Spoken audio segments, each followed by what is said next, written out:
changer votre façon de penser. Vous pouvez faire ce que vous avez à faire, car la Bible dit que Dieu ne permettra pas que nous soyons tentés au-delà de nos forces, mais avec la tentation, il préparera aussi le moyen d'en sortir. Vous ne manquerez de la puissance de Dieu pour accomplir ce que vous avez à faire que lorsque vous essayez de faire quelque chose que le Seigneur ne vous a jamais demandé de faire en premier lieu.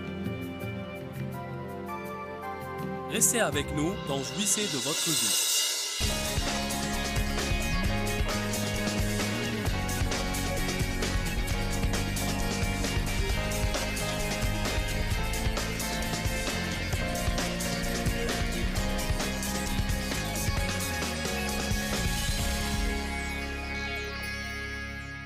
Je ne sais même pas comment vous dire à quel point je crois que notre vie peut changer si nous prenons tout simplement une décision. Dans toute situation qui se présente, je veux que mon but dans la vie soit toujours de faire ce qui est juste. Nous avons répété hier, je dois faire ce qui est juste et je dois bien traiter les gens. Répétons cela, je dois faire ce qui est juste et je dois bien traiter les gens. En fait, vous savez, à cet égard, il y a une bonne et une mauvaise façon de faire face aux tempêtes de la vie. Saviez-vous cela?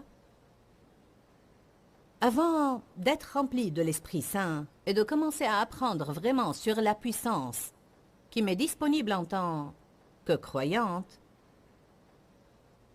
je n'avais jamais fait face à aucune des tempêtes de la vie comme il faut.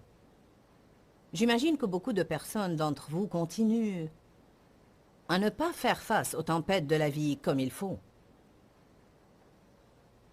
Vous dites, comment sommes-nous censés faire cela? Bien, il ne faut pas qu'on soit contrarié. Pas du tout. Comment puis-je ne pas être contrarié quand j'ai des problèmes? C'est ce que le monde pense, et c'est de cette façon que le monde nous a appris à réagir aux choses que nous n'aimons pas. Mais comme dans toutes les choses, ce que Jésus nous apprend est totalement l'inverse de ce que le monde nous apprend. Il dit que nous pouvons avoir la paix en pleine tempête. Pensez combien ce serait merveilleux si, quoi qu'il se passe, vous pouviez rester inébranlable.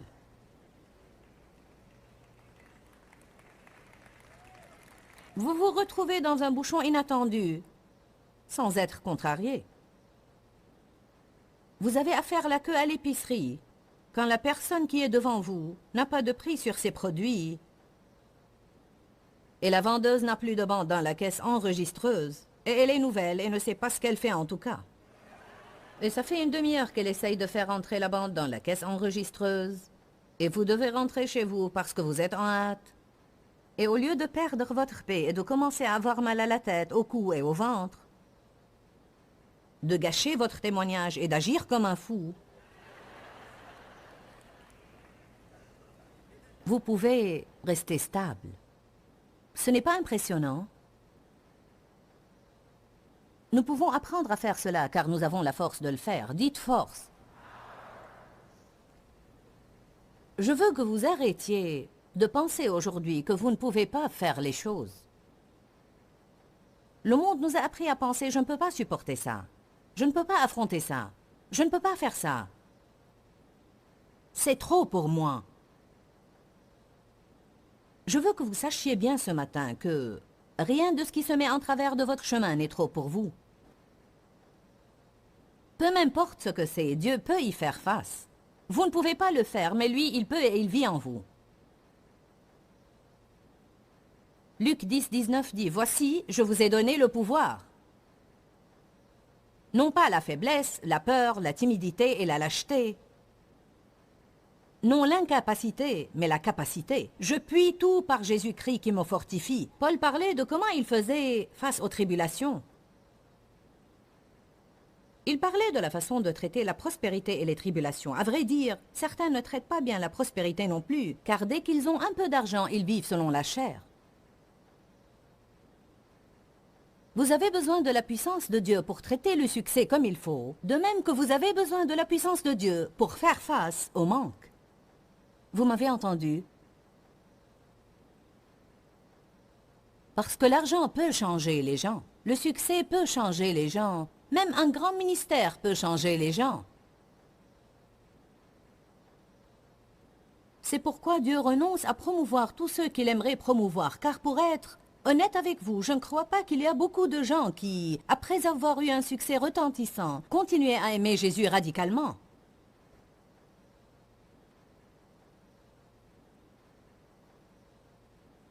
Paul a dit que je sois dans l'humiliation ou l'abondance. Je suis satisfait. Nous traversons des épreuves dans la vie où nous passons parfois par une période d'abondance et tout va super bien, et puis tout à coup nous sentons comme si le monde était bouleversé. Il faut que vous compreniez que de temps à autre, Dieu va nous réajuster un peu et nous éprouver.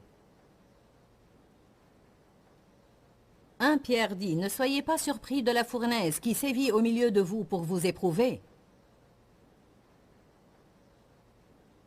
Pourquoi, à votre avis, chaque année à l'école, vous faites des examens finaux avant de pouvoir passer à la classe suivante?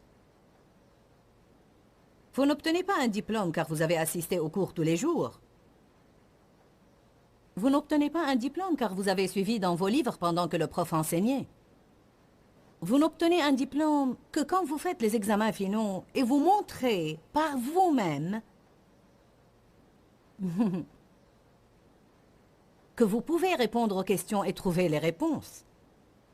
Il ne suffit pas que quelqu'un d'autre le fasse toujours pour nous. Il ne suffit pas que quelqu'un prie pour que nous surmontions nos problèmes. Il ne suffit pas que je me tienne dans les queues de prière. Il faut que je devienne un tueur de géants. Cela veut dire que quand vous êtes à la maison tout seul, où il n'y a pas de belle musique, ni de belle lumière, et vous sentez comme si l'enfer était contre vous, vous pouvez toujours louer Dieu. Quand vous êtes seul à la maison et personne ne vous prêche sur les offrandes, alors que votre réfrigérateur est en panne et votre machine à laver est en panne, vous pouvez surmonter cela et dire « Je m'en fous, Satan. Je vais faire exactement ce que Dieu me demande de faire et je ne vais pas le faire seulement quand c'est facile. Je vais le faire spécialement quand c'est dur. » Pourquoi croit-on qu'on ne peut faire ce qui est juste que quand c'est facile? Changez votre façon de penser. Vous pouvez faire ce que vous avez à faire, car la Bible dit que Dieu ne permettra pas que nous soyons tentés au-delà de nos forces, mais avec la tentation, il préparera aussi le moyen d'en sortir. Vous ne manquerez de la puissance de Dieu pour accomplir ce que vous avez à faire que lorsque vous essayez de faire quelque chose que le Seigneur ne vous a jamais demandé de faire en premier lieu.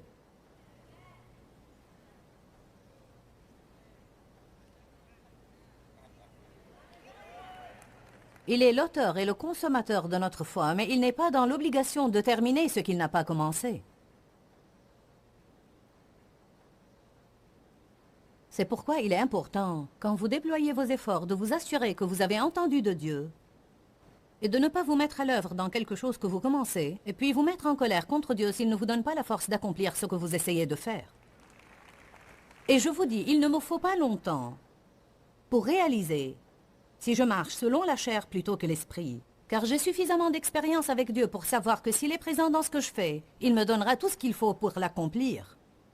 Il me donnera la sagesse, il trouvera des personnes pour m'aider, il me fournira les finances, il me donnera le désir et il me donnera l'énergie nécessaire dont j'ai besoin.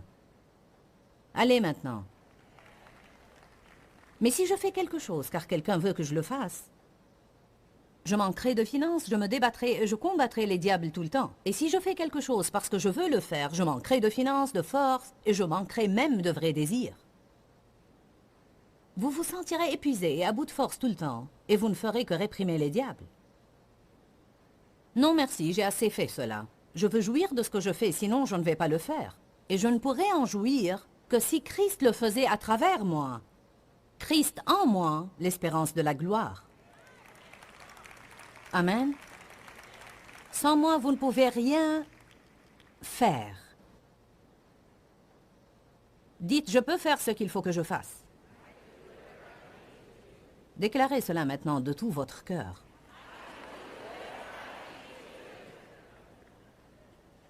Permettez-moi de faire une suggestion. À votre place, je noterai ces idées sur un bout de papier et je me ferai une petite liste de confessions. Surtout si vous êtes de ceux qui ne sont pas très stables face aux tempêtes, et si vous ne l'êtes pas, vous le savez probablement. Je ne parle pas des tempêtes naturelles pendant lesquelles vous vous hâtez de couvrir votre tête, mais je parle de... Qui a remarqué que les tempêtes de la vie ne peuvent pas être prévues par la météo?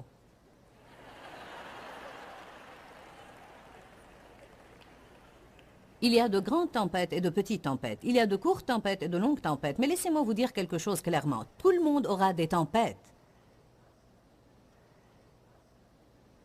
Mais le soleil brille toujours de l'autre côté des nuages. Le soleil brillera toujours de nouveau. Une des choses que vous avez besoin de dire en pleine tempête, et cette tempête va disparaître. Elle va disparaître, et je vais la surmonter. Quand le diable vous dit « vous n'allez pas le faire », vous devez ouvrir votre bouche et dire « je vais la surmonter ». Quand le diable vous dit « vous ne pouvez pas faire ça », ouvrez votre bouche et dites « je peux le faire, je peux faire tout ce qu'il faut que je fasse, car Dieu ne me délaissera et ne m'abandonnera point ». Il faut que vous répondiez au diable. M'avez-vous entendu? Ne restez pas passif lui permettant de vous bourrer la tête de mensonges et d'inepties, de vous embrouiller et même de vous rendre fou alors que vous vous mettez d'accord avec lui. Une pensée vous vient, je ne peux pas le faire, et vous dites, je ne peux pas le faire. Une autre pensée vous vient, c'est trop pour moi, c'est trop pour moi.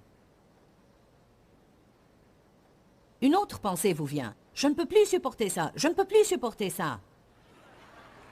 Puis une autre pensée, je ne peux pas endurer ça, vous dites, je ne peux plus endurer ça. Nous devons déclarer par notre propre bouche, non ce qui vient d'ici à notre bouche, mais ce qui vient d'ici à notre bouche. Amen. Faisons comme les enfants. Faites cela et dites, je ne vais pas faire ça. Je vais faire ça.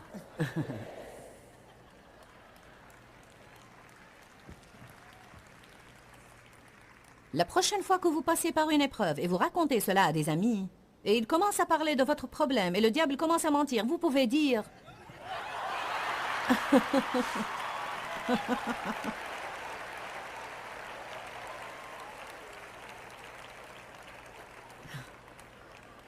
Ça attire l'attention, n'est-ce pas?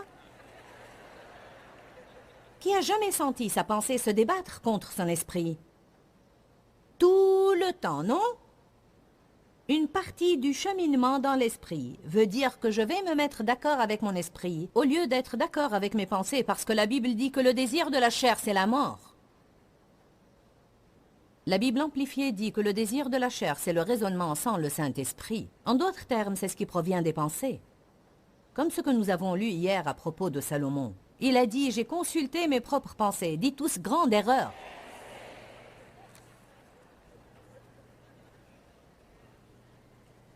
Je donne un enseignement intitulé « Secouer la vipère ».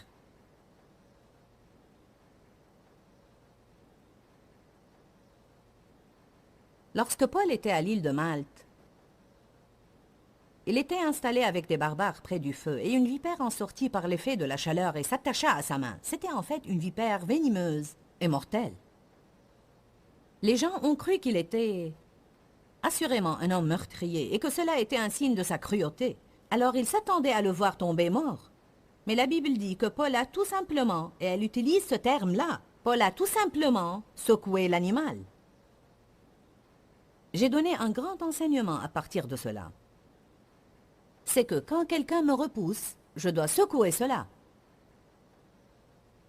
Quand j'entends quelqu'un parler de moi, je dois secouer cela. Quand je me retrouve dans un bouchon dans lequel je ne veux pas être et je commence à m'énerver, vous savez, vous pouvez sentir la frustration monter. Tout commence à devenir un peu plus tendu, petit à petit. C'est comme si quelqu'un resserrait les vis intérieures. Vous devez tout simplement faire.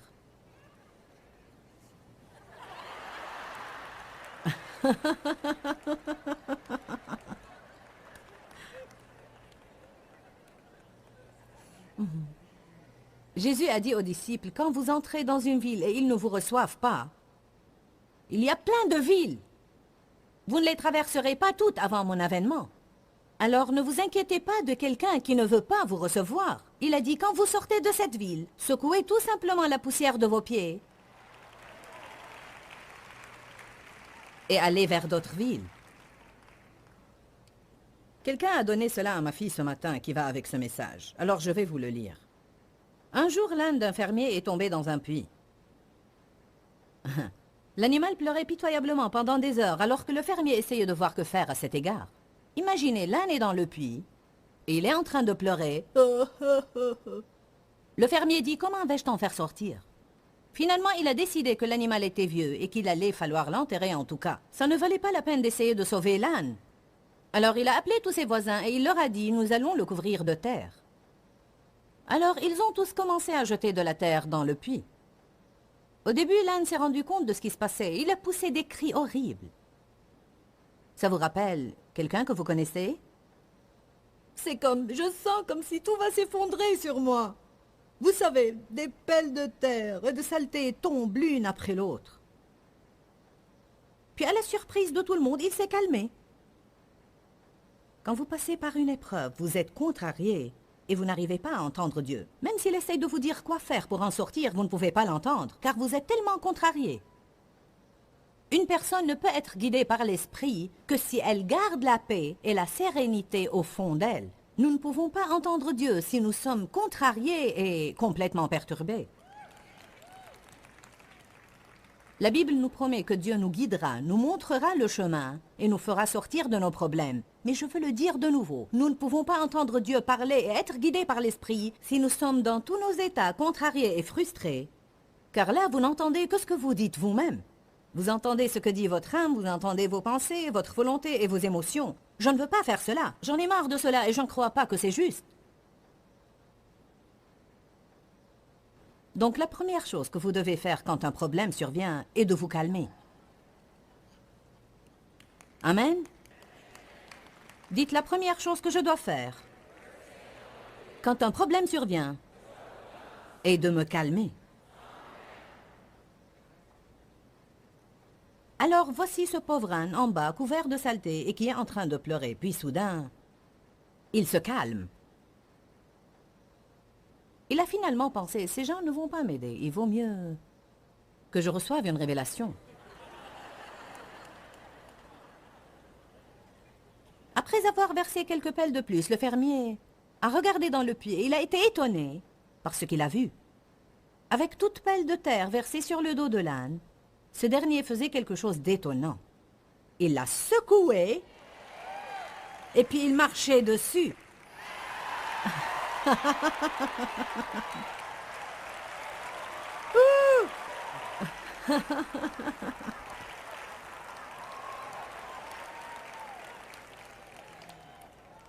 Alors que les voisins du fermier continuaient à verser de la terre sur l'animal, ce dernier l'a secoué et marché dessus. Plus tard, le fermier et tout le monde fut très étonné de voir l'âne sortir du puits et trotter. Allez, louez le Seigneur!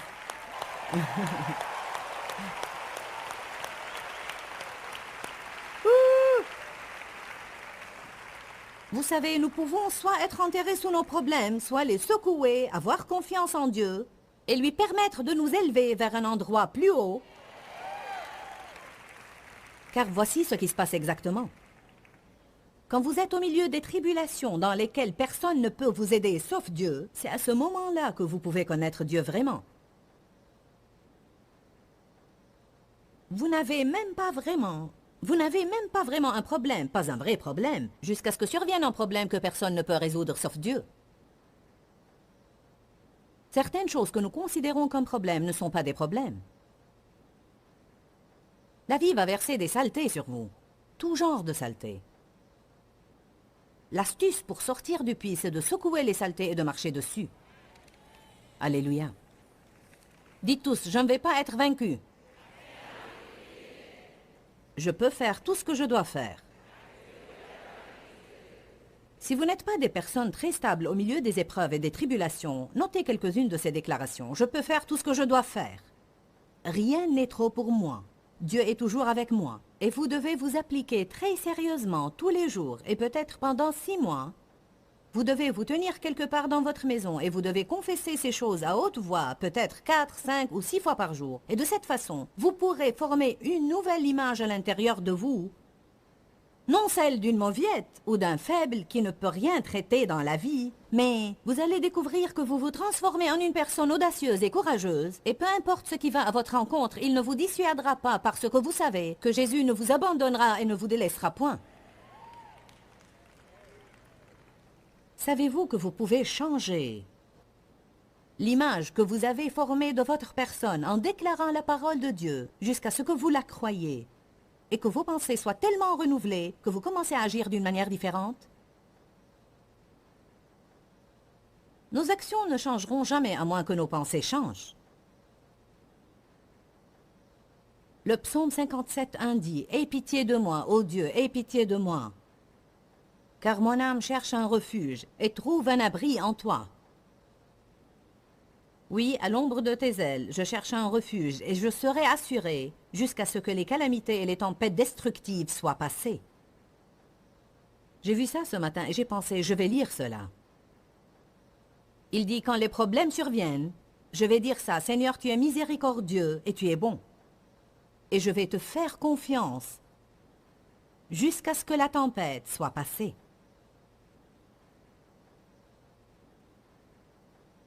Psaume 94. Vous ne pouvez pas vous échapper aux tempêtes de la vie. Et si vous n'en avez pas une, vous allez en avoir. Ce n'est pas une confession négative. Je ne suis pas en train de maudire votre vie. C'est ce qui vous arrive au moment où vous vous attendez à autre chose. Je n'ai jamais fait un plan dans ma vie pour être bloqué dans un embouteillage pendant 2 heures. Hier, on cherchait une place de stationnement. Et une voiture quittait sa place.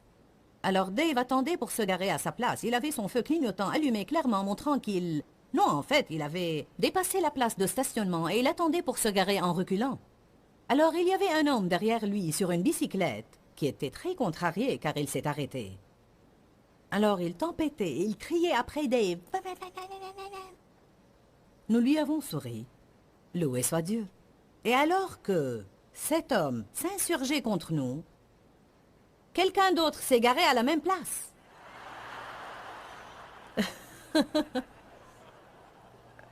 Je me rappelle que dans le passé, mon mari serait peut-être sorti de la voiture et revenu là-bas. S'il n'avait pas fait cela, il aurait au moins... Nous avons dit, que Dieu te bénisse, nous espérons que tu jouiras de cette place, nous allons trouver une autre. Je ne vais plus jamais permettre à des gens stupides de voler ma joie.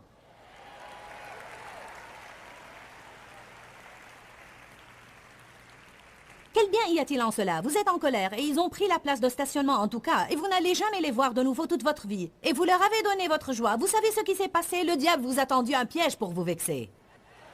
Et c'est toute l'histoire en un mot. C'était un piège diabolique et vous vous y êtes laissé prendre.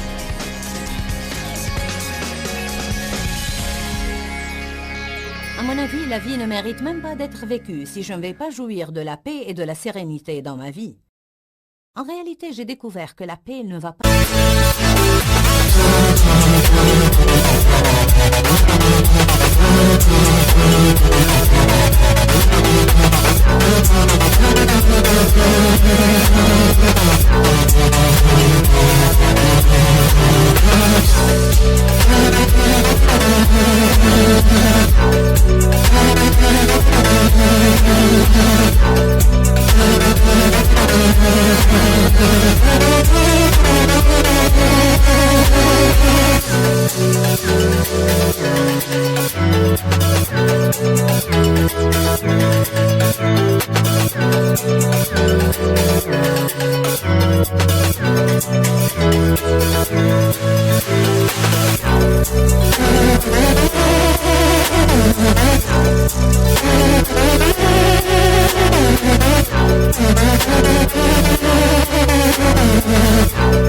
être présente accidentellement.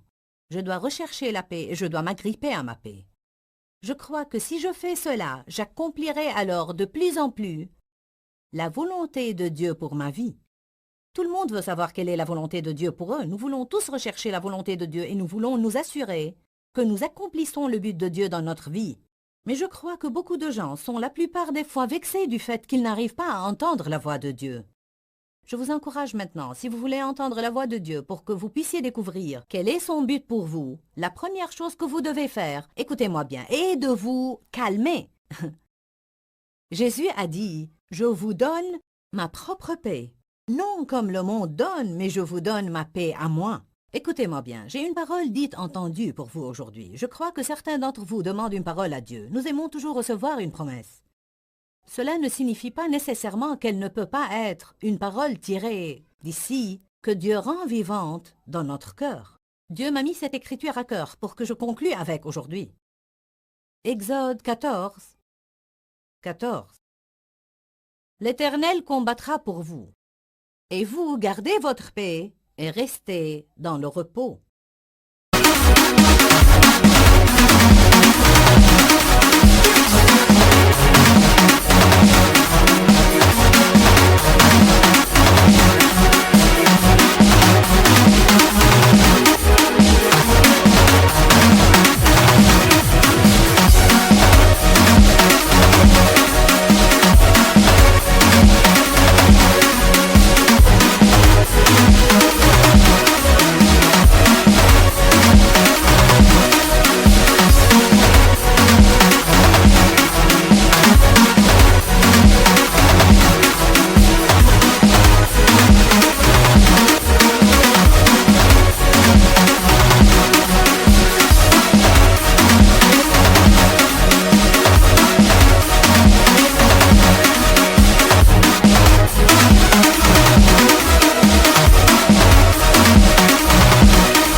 Vous dites, Seigneur, quand le combat va se terminer?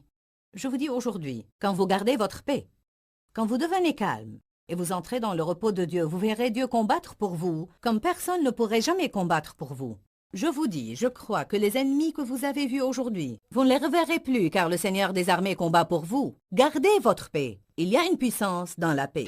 Que Dieu vous bénisse. Dis-leur que je les aime. Dans ce livret, Joyce Meyer donne une révélation de l'amour de Dieu pour nous. Pour obtenir ce livret gratuitement, écrivez-nous à Joyce Meyer, boîte postale 40095-6300, Larnaca, Chypre. Ou bien visitez notre site web www.joycemeyer.org/fr.